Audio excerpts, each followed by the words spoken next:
আমরা ফেসবুকে কাজ করতে আসলে অনেকের সাথেই কিন্তু পরিচয় হয়, অনেকের সাথে সুসম্পর্ক হয়। তার মানে এই না যে তাদেরকে আমরা খুব ভালো করে চিনি।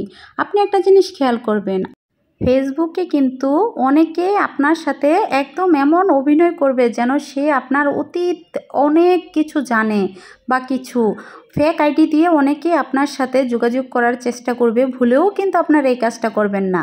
আপনি যদি এই ফেসবুক থেকে আর্নিং করার ইচ্ছা থাকে তাহলে আপনি কখনোই কিন্তু ফেসবুকে কারোর সাথে আপনি রিয়েলি কথা বলবেন না। ঠিক আছে, আমাদের ভিডিও দেখে সবাই কমেন্ট করবে, ওইখান থেকে আপনি রিপ্লাই করবেন, কিন্তু আপনি কখনোই মেসেঞ্জার ব্যবহার করবেন না।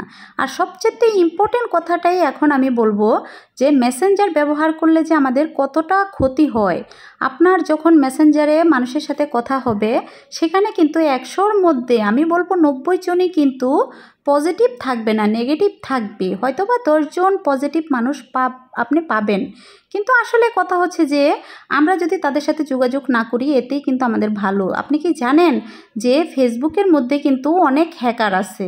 সেই হ্যাকারদের হাত থেকে আমাদের বাঁচতে হলে কি করতে হবে? আমরা মেসেঞ্জার ব্যবহার করব না। এই মেসেঞ্জারে কিন্তু আমাদের অনেক আদান প্রদান তথ্য নিয়ে যাবে তারা।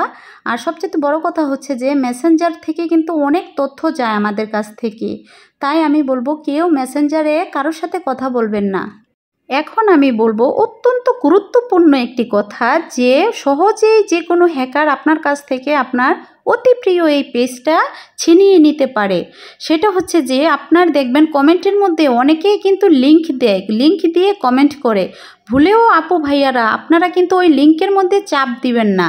আবার মেসেঞ্জারে অনেকেই কিন্তু ভিডিও দেয়, লিংক দেয়, ভুলেও কিন্তু এই কাজ করা যাবে না। কোনো লিংকের মধ্যে কিন্তু চাপ দেওয়া যাবেই না, ভুলেই না। আপনি টাচও করবেন না ওই লিংকের মধ্যে, আপনি ওইটা দরকার হয় ডিলিট করে দিবেন। আবার মাঝে মাঝে দেখবেন কিন্তু অনেকগুলা মেসেজ আসে বা নোটিফিকেশনের মাধ্যমে কিন্তু আমাদেরকে হ্যাকাররা অনেক কিছু বার্তা পাঠায়।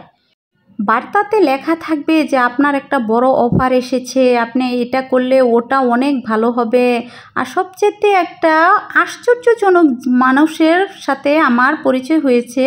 সে মানে হঠাৎ করেই বলল আমাকে যে আপনার এমন একটা অফার এসেছে, আপনি যদি এই ফেসবুকের এই কাজটা করেন তাহলে আপনার দেখবেন সেটআপ ঠিক হয়ে যাবে, একদম সব কন্টেন্ট মনিটাইজেশন ইস্যু চলে যাবে।